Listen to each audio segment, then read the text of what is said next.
Hei sann folkens, velkommen til en helt ny serie her på kanalen. Jeg skal ha en månedens 3D-print. Jeg skal ha 3D-printet ting hver måned, og så da ha giveaway på det.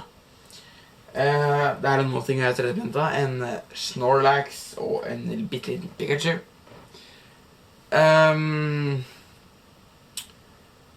Ja, men jeg kan vise det jeg skal ha denne måneden her da.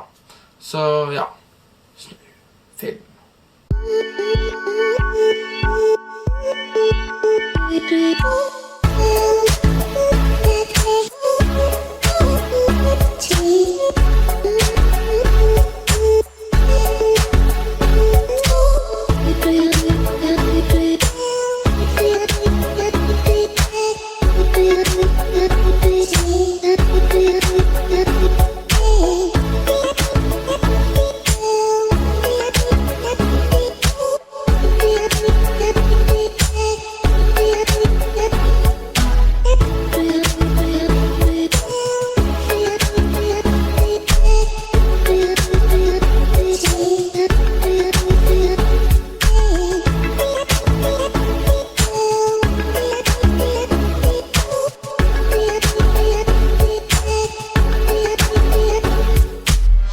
Her er denne 3D-printa.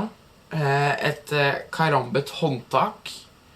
Det er egentlig bare gøy å holde på med. Det er, ja. Jeg kunne ikke sende en kniv i posten til noen, så det hadde vært litt sånn småfeil. Så det ble bare et håndtak.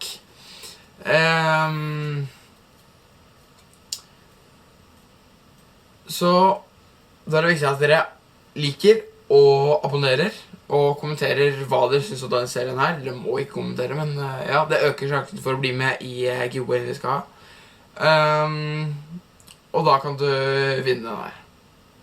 Så ja, ha det bra.